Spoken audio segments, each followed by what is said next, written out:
Hello everybody, Uome back here again with another episode on War Thunder. This episode I kind of centered more around public people's viewpoints really, and it kind of went where it went. You'll kind of see from the description what it was mainly about. Overall, I'd just like you to watch it and see what you thought of the video and perhaps have your own input on the comments below as to what we were talking about, as I feel some relatively valid points were mentioned in this video that could perhaps link on to other things that you could comment down below on, and then I could perhaps make a video on it in the future around people's ideas. Anyway, enjoy. Alright. Well, So I'm not talking about AI. I'm talking about more like just the animation. Overall, like the animation, what enhances the vehicles. more animations for the tank?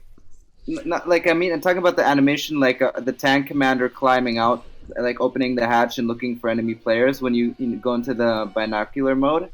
So if you're a different player and the player in front of you has like is using binoculars, you can see the animation, and that would make it a little bit more realistic. And I mean, overall, I can understand that simply because at the end of the day, people are what manned all these vehicles in game, and yes, that definitely would be an interesting thing to do.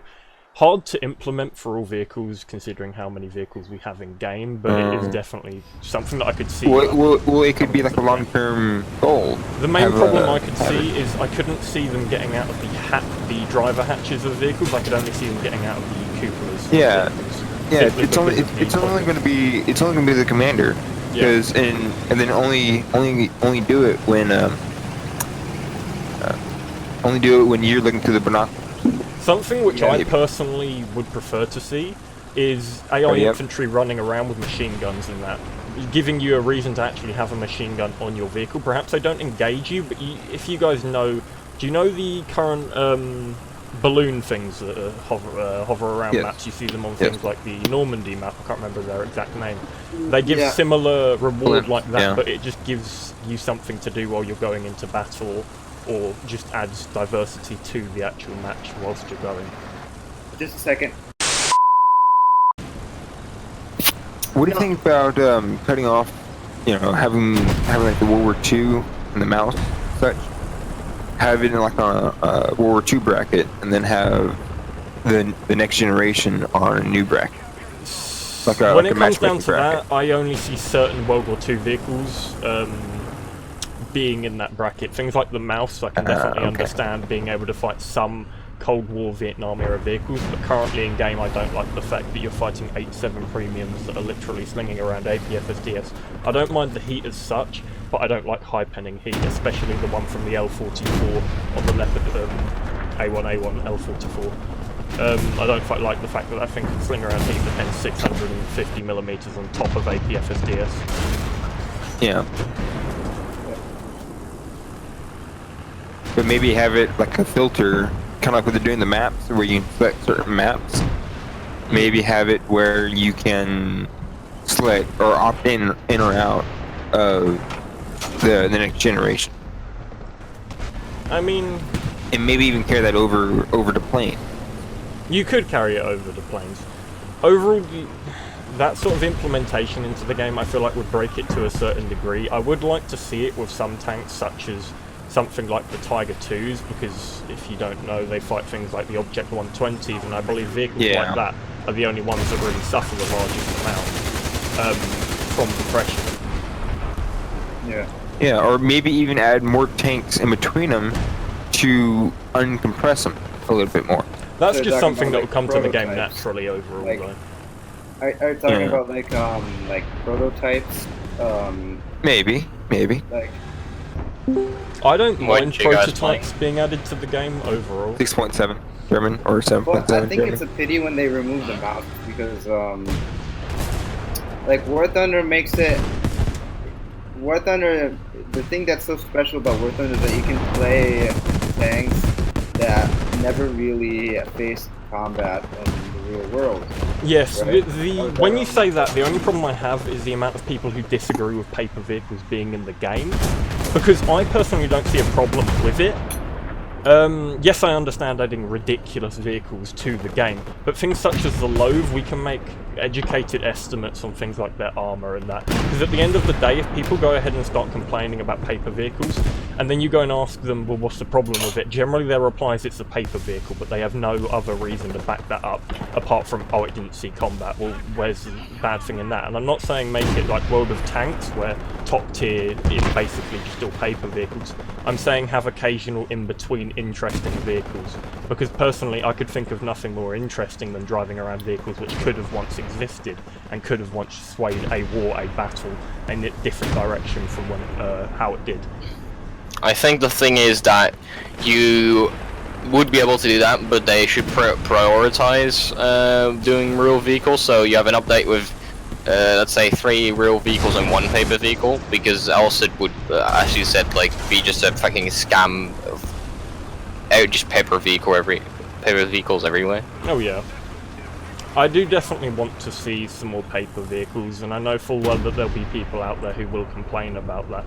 But I have personally got no reason against it. Make sure to leave down in the comments below as to your argument for paper vehicles being added to the game or not being added to the game, and as I'd be happy to reply to them and give you my input on them. Uome, what is your view on that? Like, for example, Gaijin added once upon a time American premium, like American German premium vehicles, and they got very how do you say? They're famous in the War Thunder community, and of course everybody started buying it. And the problem is that Gaijin tends to nerf it.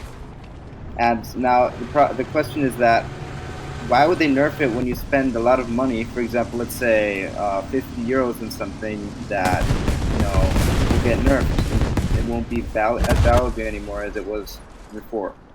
Cool. I can understand why they nerf premium vehicles to a degree. I don't like the fact that if they nerf a premium vehicle beyond the point of why you would originally buy it. An IS-6 being an amazing version, or just the overall thing to talk about to compare to this. The IS-6, when it was first added to the game, I can't remember what its BR was at, but it used to stomp the enemy.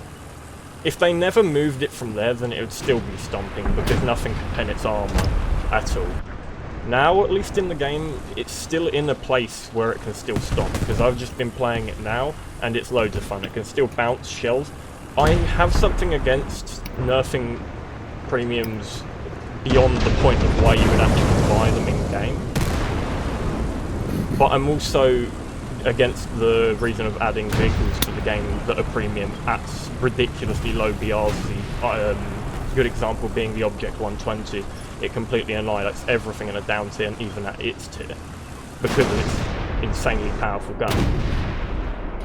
The problem with all of this is that the balancing is just like, I don't know if you guys actually ever like seen the sheets from like Rainbow Six. But that's how every development company does it. Like, what they do is they just have a sheet and see what tanks get played, how much, in what battle ratings, and then how many times they win or get kills, and they just balance it off of that. So if something is too high on that chart, they'll nerf it. But the thing is that why don't they like before they launch a new vehicle that might be like powerful, why don't they check like, okay, would this be maybe a little bit too overpowered? They do. That's the reason they have the dev server. The only problem is they normally don't leave it in the dev server for long enough, or they just don't act upon it. And there's not enough people with access to the dev server. Exactly. My problem is that they don't act upon... Personally, anyone should have access to the dev server, and it should be exactly like your normal server. So you can earn XP, you can earn lines. The only thing is, anything that you earn with that vehicle that is being added doesn't go towards anything. Because there will be people testing them out just because they're brand new. And you get them for free no matter what your rank, but you get nothing towards your current tree. And you get no lines. That would be a great way of doing it, because there will be people who play it. A lot more than currently. Yeah. But the problem is that they just do that with big content creators, because then people watch the video, and then indirectly people will buy or play Oh yeah, I know exactly why it is. It's because if you have everyone with access to that dev server, there's going to be a lot of negative reviews, and there's also going to be a lot of positive reviews. So they want to get as many positive reviews as they possibly can. They don't want all these kids with access to these dev servers complaining every time they die to something, or die to a stupid shot, and then announce that this vehicle is bad. They want people who they can actually trust, hence all these big content creators, who can actually give valid points on vehicles that are currently or going to be added to the game from the dev server. I mean, it is understandable, to be honest, because the majority is probably it's difficult. It's difficult to like see the all the reviews. Tank behind us, BMP. In general, because excuse me. Tank behind us. Oh. Yeah, I see. It's difficult for Gaijin to tell, like, okay, is this actually a good idea in adding it to the game or not? And even if you put it in the dev server, every content creator has a different opinion, right? And the thing is that if they're so eager to adding such an expensive vehicle to the War Thunder community, that they should. Sorry, it's difficult. I'm sorry for my bad English. Sorry. It's a little difficult translating it. Like lights, like you know, to see in the dark while you're driving. And I don't understand why you don't have the option to use them, even if it might be unnecessary. It would be a nice aesthetic to the whole game. Okay, so I just died to a Panther F with an APHE shell that went through over 202 millimeters. Bearing in mind that thing's shell can only pen 170 odd. Oh, I've already looked at it. It shouldn't be able to go through that at all, even with the current armor values in game. The different grading of metals used. I understand things like that and people complaining about things like that and going ahead and trying to get things like that fixed, but I don't like people who go ahead and go over the top. All it should be is a simple complaint about it, just saying, hey, this round went through here when it shouldn't. You go and look the 3D viewer, because how the Black Prince's lower portion of the turret works is a 50mm plate with a bit of spacing and then a 152mm plate. Overall effectiveness should be around the 202mm mark, excluding whatever couple millimeters of air there is. They made it so that when you shoot certain parts of the buildings, that they fall apart. Oh yeah, I like that. I want more overall dynamic death animations for vehicles. Like, I spoke about this in a previous episode, but how would you guys feel about, I don't know, have any of you guys ever played the Modern Warfare, the good one? The one that they made a remastered of, I've forgotten which one it was. Yeah, and then have you seen when the Abrams shoots through the wall at the T-72? Yeah. Yeah, have you seen how the turret doesn't blow off straight away, but there's loads of sparks coming from the turret ring? Yeah, that's and then awesome. yeah. Death animations such as that, even more animations for helicopter deaths, plane deaths, everything like that. I don't know if they have it really. I think they have it, but you know, I don't mind if it isn't a realistic thing that would happen or not. I just overall think it would be cool. Sorry. Yeah, it would be interesting if that, like, if you shoot on the terrain damage you get, like, for example, if you shoot into the earth. Oh yeah. With like your cannon, that it has a dent, just like in Battlefield 5. Oh yeah. Well then that's a lot of work to make that little bit of animation. Something that I've heard a lot of people mention, and I mention myself, is armor degradation. Yeah. I would like to see some form of armor degradation. Well, talking about that, I was doing a jumbo at I forgot what was streaming. I think there was like a Tiger, one Japanese tank, and another tank shooting me. Anyway, I was angled, and I kept bouncing shots. My cannon breach was out. I couldn't shoot back, and they just kept shooting me all my whole. There would be a very simple way that they could implement armor degradation, and I think this is going to be the last portion of time that we have for this episode, because I think I might have to cut it off here. You know how currently in game you shoot a vehicle and it'll show up with a little hole or a little dent in it? You mean Implement like, more of those, Idea. even with the lower calibers, and then you could somehow implement some sort of coding which on that spot, and they can prove that they have these recordings of where rounds hit through just the death animation and where they penned. So overall, where that round hit should then become a weak point around that 122mm, that 75, a 75mm sort of hole, or maybe extend it around it, and then that should become a red spot, which you can shoot again, and it's a weak spot on top of that, and perhaps there's a certain multiplier which reduces the effective thickness of that armor there, and then the size of that spot that you could hit again with that round, or any other round, would be whatever size gun you shot it with. Now can they repair it? That would be the question. Could you or couldn't you? Because maybe if they're at a cap point, maybe there would be like another little circle that says armor So repair. you're talking basically about the animation from Battlefield 5 when something hits the armor of a tank, but just more realistic. Yeah. There you go, everybody. I hope you enjoyed.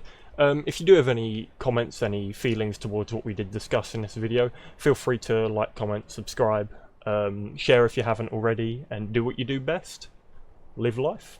Have a good one, won't you all?